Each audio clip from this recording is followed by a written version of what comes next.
미국과 이스라엘이 이란을 공격했습니다.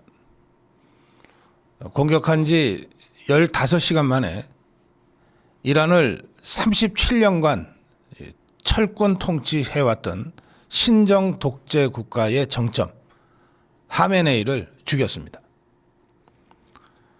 하메네이와 이란 군부의 수장, 혁명수비대 총사령관도 죽였습니다. 하메네이와 함께 있던 딸 등 가족도 모두 한꺼번에 폭사했습니다.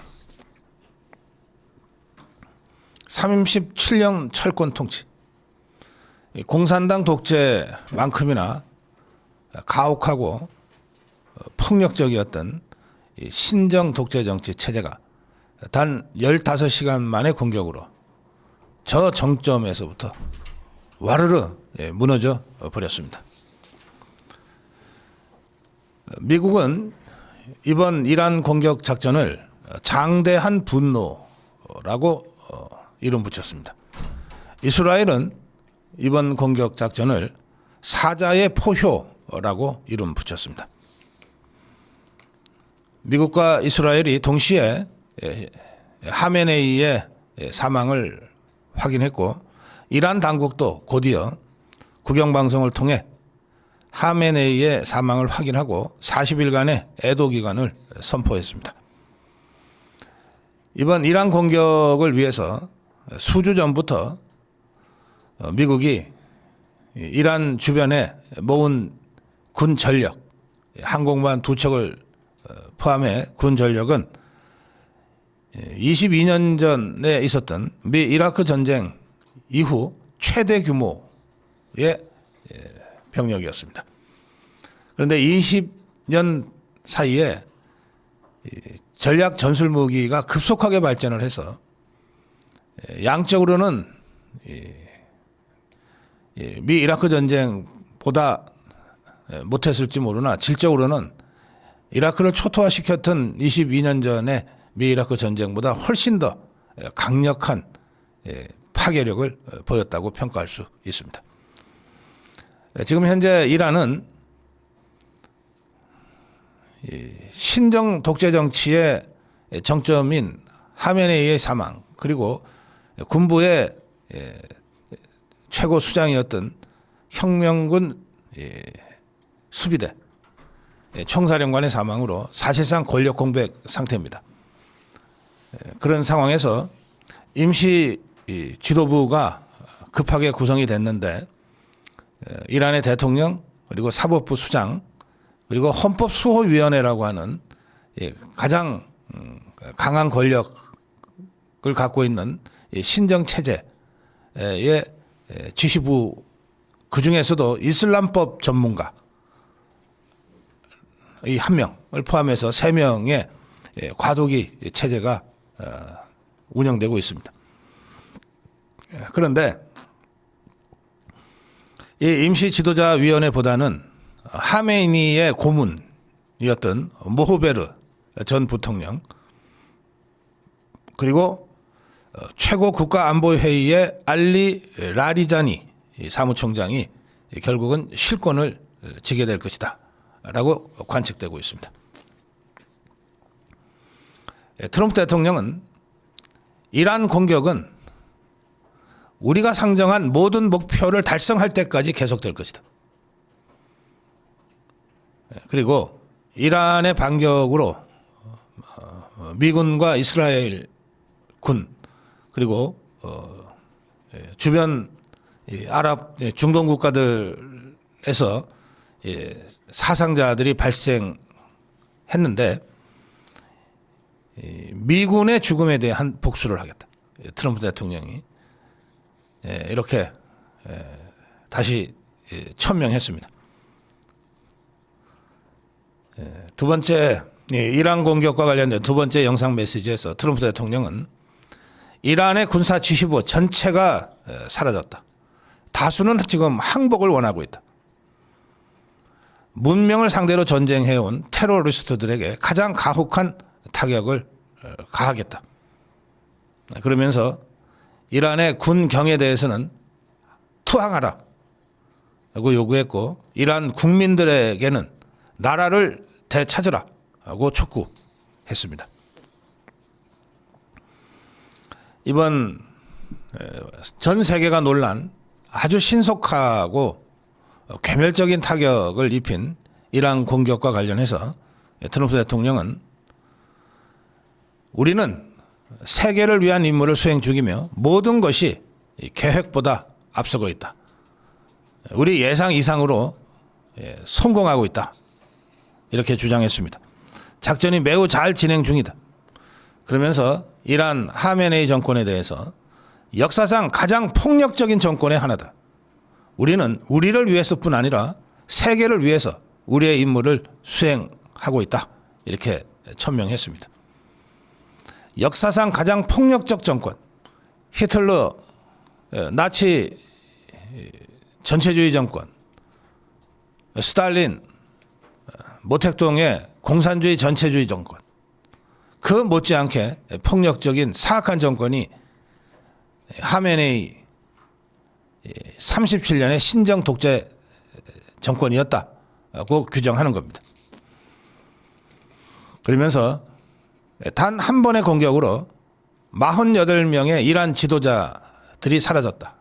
또 간신히 살아남은 이란 지휘부는 대화를 원하고 있다. 나도 대화에 동의했다. 그들과 대화할 것이다. 이 이란 공격과 하메네이 정권의 허무한 붕괴를 보면서 전 세계가 놀라고 있는 가운데 군사 전문가들의 분석이 나오고 있습니다. 미국이 압도적 군사력, 특히 압도적 정보력으로 핀셋 타격을 정밀하게 했고 그것이 120% 성공을 거뒀다. 트럼프 대통령은 전 세계를 향해서 파4 까불면 죽는다는 것을 엄포가 아니라 행동으로 보여줬다. 트럼프 대통령이 군사작전을 통해서 마두로를 체포하고 2달 만에 벌어진 이란 공격입니다. 그런데 이번 이 마두로 체포작전과 하메네이 제거작전에서 모두 팔란티어와 엔스로픽의 인공지능 기술이 이용된 것으로 알려지고 있습니다. 전문가들은 미국 국민에게는 사실 지상군 투입은 인기가 별로 없다. 미군의 사상이 불가피하기 때문에.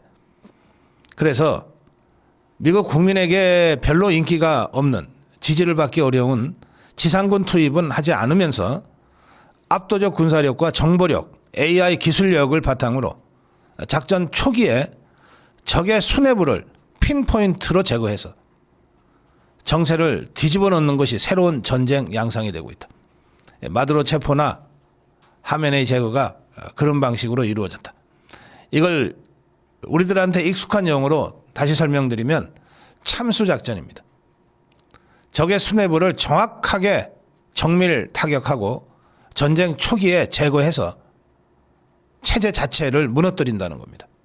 그래서 미군은 이번 작전 초반에 하메네이와 이슬람 혁명 수비대 총사령관 파크푸르 등의 이 수뇌부를 집중 폭격으로 제거해 버렸습니다.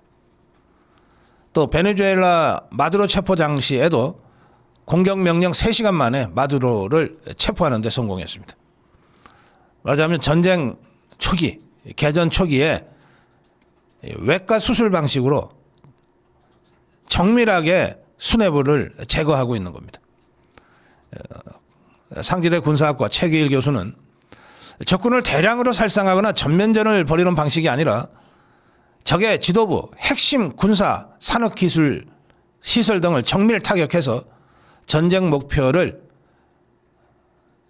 효과적으로 달성하는 그런 전쟁의 특징이 나타나고 있다. 손실을 최소화하면서 효과를 극대화시키는 이런 효과 기반 작전의 특징이 두 사례에서 정확하게 나타나는데 이것은 앞으로도 현대전의 기본 모델이 될 가능성이 높다. 이런 뜻입니다. 미국 전쟁부, 국방부를 이제 미국 전쟁부라고 이름을 바꾸지 않습니까? 미국 전쟁부는 팔란티어와 엔스로픽의 AI 모델 클로드를 사용한 것으로 알려졌는데, 이 팔란티어는 뭐냐면 위성이나 레이더나 드론 등에서 수집되는 대량의 정보를 분석해서 미군의 작전 기획 전술 결정을 지원하는 시스템입니다. 또 엔스로픽 AI는 팔란티어와 파트너십을 구축하고 기밀 분석을 하는데 이용되고 있다고 합니다. 또 한 가지 마드로체포와 하메네이 제거에서 공통적으로 확인되는 것은 전자전 수단으로 적을 사전에 압도하고 혼란에 빠뜨려서 대응 자체를 불가능하게 만드는 겁니다. 마드로체포 작전 당시에는 전자기 펄스, EMP탄이라고 알려져 있는 전자기 펄스를 이용해서 마드로 군의 시스템과 병력을 무력화시켰습니다. 이걸 수행한 신무기가 디스컴버블레이터라고 부르는 전자기 펄스 무기입니다.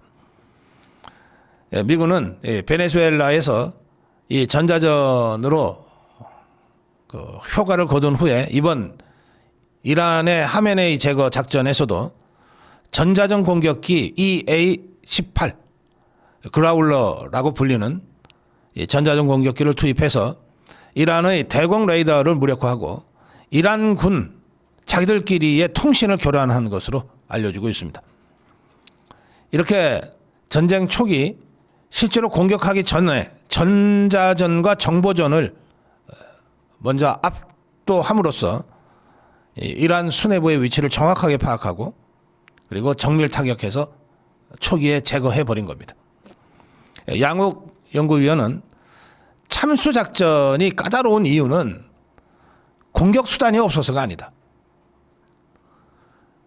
참수 대상의 위치를 정확하게 파악하기 어려워서 참수작전이 어려운 것이다. 그런데 베네수엘라나 이란 작전을 보면 미국의 정보 파트가 제대로 부활했다는 느낌을 받는다.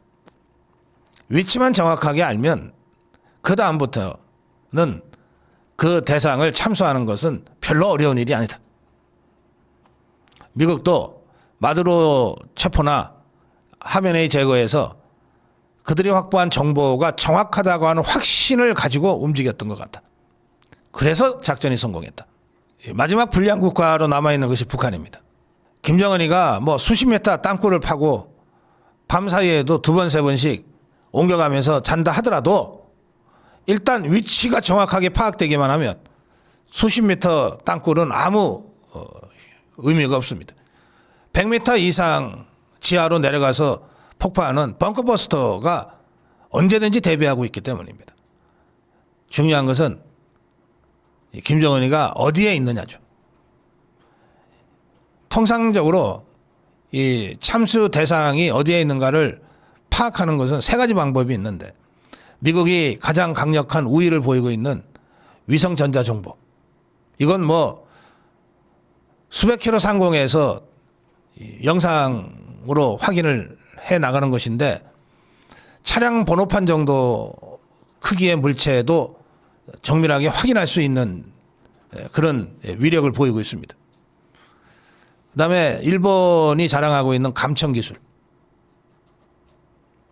그리고 우리가 미국이나 일본보다도 더 강점을 보이고 있는 휴민트. 이 세 가지 정보가 크로스 체킹, 교차 확인이 되면 김정은이가 하룻밤 사이에 10번을 옮겨 다녀도 어느 정도까지는 확인할 수가 있습니다. 결국은 마지막 남은 불량 국가 독재자 김정은을 제거하는 것은 기술의 문제가 아니라 정보의 문제고 그 정보도 베네수엘라나 이란 못지않게 한미일 삼국이 제대로 정보자산을 운영하고 체킹할 수만 있다면 언제든지 확인 가능하다. 저는 그렇게 믿고 있습니다. 반면에 이 하메네이가 허무하게 당한 상황을 이란 입장에서 보면 미국이 이렇게 기습적으로 참수작전을 실행할 거라고는 미처 생각하지 못했던 것 같습니다. 트럼프 대통령이 여러 차례 무력 개입 가능성을 시사했는데도 하메네이와 이란 수뇌부가 한자리에 모였다가 한꺼번에 다 사라져버린 거예요. 설마 공격하겠어? 뭐 마두로야 체포해서 재판정에 올린다고 치고 어디 감히 우리가 이란인데 우리를 함부로 공격하겠어? 뭐 이런 안이함과 자만심이 하메네이 수뇌부의 붕괴를 불렀다고 하는 분석이 가능합니다. 마지막 남은 불량 국가라고 제가 말씀드렸는데 허버트 맥메스터 전 국가안보보좌관 트럼프 1기 때입니다. 트럼프 대통령이 당시에 북한군이 열병식을 할 때 그 군대를 전부 제거하면 어떻겠냐라고 회의를 중에 발언을 해서 참모들을 모두 깜짝 놀라게 했다는 것인데 뭐 보통 북한군의 열병식에는 김정은이가 직접 연단에 올라가서 과시하죠. 대략 뭐 한 10만 명 가까운 북한군이 뭐 열병에 참여한다고들 하는데 그때 김정은이가 가장 취약한 상태가 된다는 거예요. 그거 때려버리면 어떻겠냐? 트럼프가 그렇게 발언한 적이 있다는 겁니다. 또 미국의 그 워터게이트 특종 보도로 유명한 밥 우드워드라는 기자는 트럼프 대통령을 18번을 인터뷰해서 2020년에 경로라고 하는 책을 펴냈는데요. 여기 이 책에 보면 트럼프 1기 때 CIA에 설치된 코리아 미션 센터에서 북한 지도자 김정은이를 제거하고 북한 정권을 전복시키는 비밀 공작을 계획한 적이 있다. 이렇게 써 놓기도 했습니다. 이런 여러 가지 그 정황이나 경고가 아니더라도 제일 잘 알 겁니다. 김정은이가 다음 타겟은 나겠구나. 네, 그래서 북한 외무성이 미국과 이스라엘의 후한무치한 불량배적 행태를 가장 강력한 어조로 규탄한다는 담화를 급하게 냈습니다. 또 많은 전문가들은 결국 저 하메네이가 제거한 것은 핵무기 개발을 완성하지 못했기 때문 아니겠냐. 그러니 우리는 이미 핵을 갖고 있고 더 강하게 핵 강국이 되면 감히 우리를 치지 못할 거다. 핵 보복 때문에 뭐 이런 식으로 더 핵에 집착할 것이다 라고 하는 분석도 나오고 있습니다. 자, 어쨌든 공격받아서 하메네이와 지도부를 잃어버린 이란 임시 지도부는 뭔가 어쨌든 자기들도 반격을 한다, 저항을 한다는 것을 다른 것이 아니라 이란 내에 국민들한테 알려주기 위해서라도 반격 행동을 했습니다. 그리고 나서 이란은 이번 공격의 그 배후 역할을 한 미 항공모함 에이브러함 링컨함을 타격했다고 공식적으로 입장 발표했습니다. 이 중동을 관장하고 있는 미군의 사령부가 중부사령부입니다. 중부사령부, 미 중부사령부에서 즉각 거짓말하지 마. 에이브러함 링컨함 근처에도 오지 않았어. 그러니까 이란이 탄도미사일을 발사한 건 사실인 것 같아요. 그런데 그게 다 요격이 돼버려가지고 링컨함 근처에도 오지 못했다고 중부사령부가 공식 발표를 했습니다. 이란 혁명수비대는 이렇게 주장했습니다. 자랑스러운 이란군이 미국과 시온주의자 이스라엘 적들을 공격했고 미군 항공모함인 에브라임 링컨함이 탄도미사일 4발에 타격당했다. 자, 탄도미사일 4발을 맞았으면 아무리 항공모함이라도 바닷속으로 가라앉을 수밖에 없죠. 링컨함은 아직 바다 위에 떠 있습니다. 떠 있는 것 같습니다. 중부사령부는 이란의 주장은 거짓이다. 링컨함은 타격당하지 않았다. 발사된 미사일들은 접근조차 하지 못했다. 링컨함은 여전히 작전을 수행 중이다. 그러면서 중부사령부는 이란과의 무력 충돌 과정에서 미군 3명이 사망하고 5명이 중상을 입었다고 발표했습니다. 첫 미군 피해 공식 발표입니다.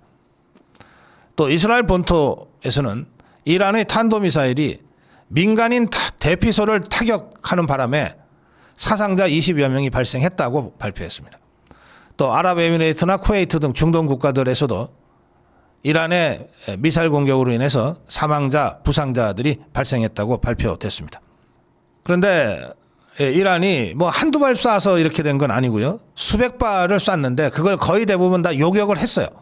그런데 요격에 실패한 미사일 한두 발이 이스라엘 영내로 떨어지면서 사상자가 발생한 것 같습니다.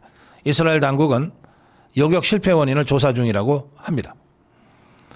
또 UAE 아랍에미레이트 국방부는 민간인 3명이 사망하고 58명이 경상을 입었다고 하면서 UAE를 향해서도 탄도미사일 165발이 발사됐는데 그중에 152발은 요격했고 드론도 541대가 왔는데 506대를 요격했다.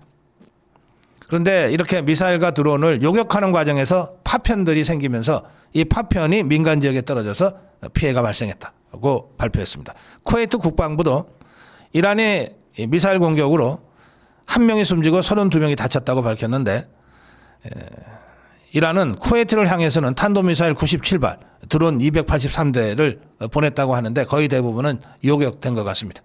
자, 하메네이 신정 철권 독재 체제가 37년 만에 사라졌습니다.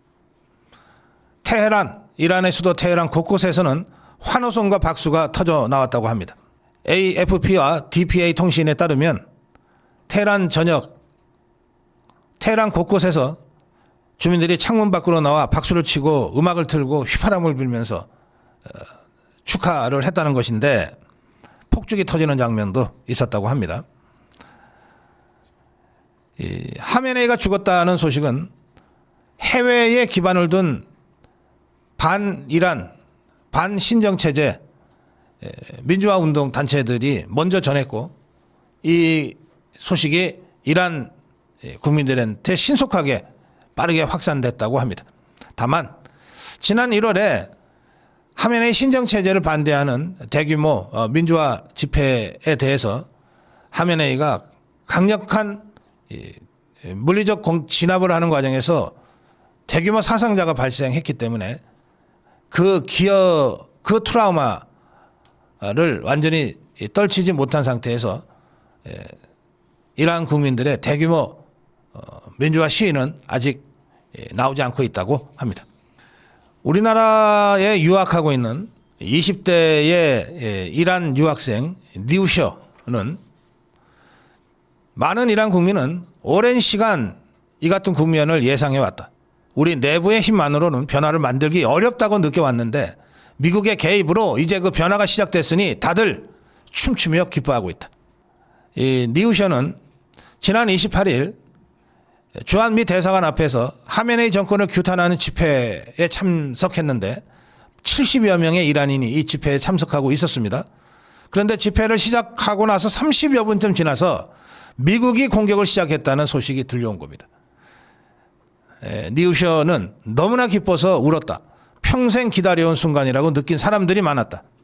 이란 사태로 인해서 호르무즈 해협의 통행량이 70%가 급감했습니다. 전 세계 원유 수송을 가장 많이 하는 해협이 이 호르무즈 해협인데 유조선의 70%가 통행을 못하게 됐다는 소식입니다. 중동발 리스크가 최악으로 지금 치닫고 있습니다. 글로벌 경제도 요동치지 않을 수가 없습니다. 브렌트유 가격이 현재 70달러 선인데 최대 100달러까지 치솟을 것으로 예상되고 있는 상황입니다. 유가가 급등하기 시작했고 증시가 대폭락하기 시작했습니다.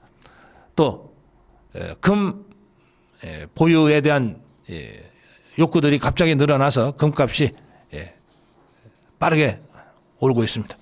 이런 경제적 충격파가 언제까지 어떤 양태로 벌어질지는 아직 섣불리 예측하기 어렵습니다.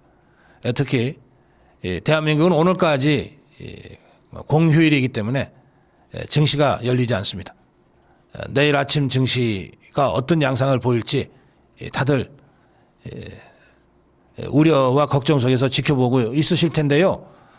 그보다 앞서 미국 증시가 이미 움직이기 시작했습니다. 전 세계 주요 시장의 증시들도 바로 움직이고 있습니다.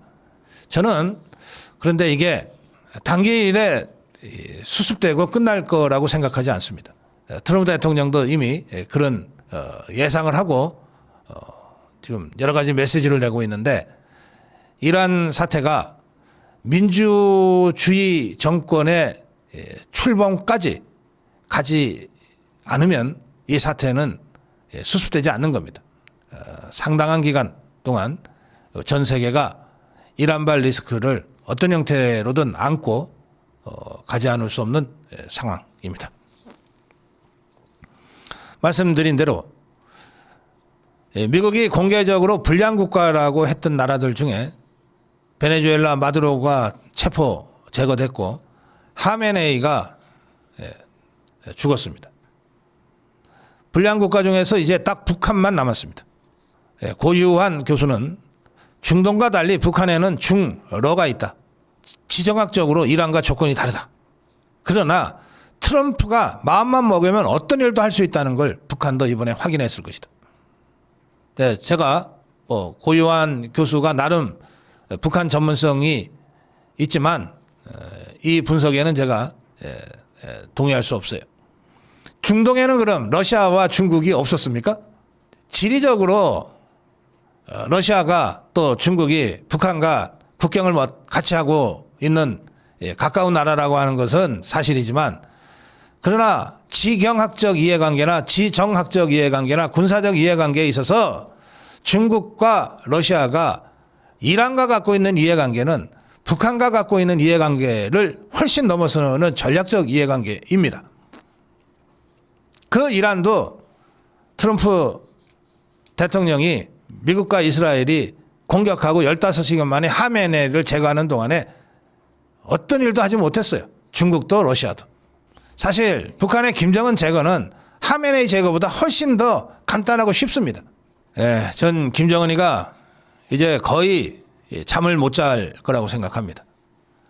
하룻밤 사이에 열대 군대를 옮겨 다닐지도 모르겠다 생각합니다. 건강상의 이유는 벌써 진작부터 얘기가 됐었고, 이제 이런 불안한 상황에서 김정은이가 유사시 대비 지가 죽은 다음에 한 번에 와르르 무너질 수도 있는 북한 정권을 최소한 얼마라도 유지하기 위해서 김주애한테 후계 작업을 아주 빠른 속도로 시키고 있다는 정황이 여러 가지로 지금 나타나고 있습니다.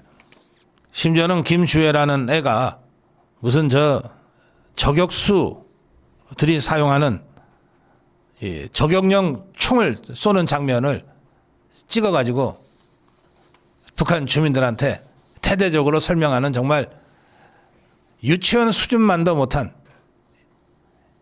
이런 저질스러운 홍보까지 지금 하고 있는 상황입니다. 자, 이런 상황에서 어제 3.1절 기념식이 있었습니다. 통상적으로 3.1절 기념식은 대북 메시지를 별로 내지 않습니다. 그런데 어제 이재명이가 대한민국 대통령 자격으로 3.1절 행사를 주관하면서 계속해서 대북 메시지를 냈어요. 어떠한 흡수통일 추구하지 않을 것이다. 조속하게 대화의 장으로 나서라. 우리 정부는 북측의 체제를 존중하며 일체의 적대 행위도 어떠한 흡수통일 추구도 하지 않을 것이다. 페이스메이커 역할을 하겠다. 조국 혁신당은 늘 이재명이보다도 더 이재명스럽게 나서죠. 하메네이 사망은 명백한 테러리즘이다. 미국을 강력하게 규탄한다. 이게 조국 혁신당 한가선 대변인의 공식 논평입니다. 나경원 의원이 이재명의 3.1절 기념사를 강력 비판했습니다. 나경원은 대통령 기념사에서 이재명이가 힘의 논리에 국제규범 질서가 무너지고 있다. 북한 체제를 존중한다. 결국 이재명의 기념사는 하메네이 제거작전과 관련해서 미국을 비판한 것이다.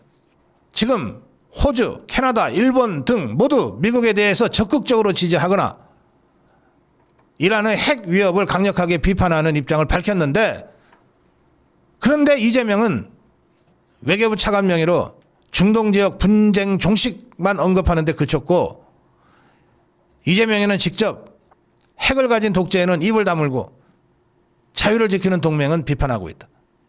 이것이 이재명식 3.1운동 정신인가?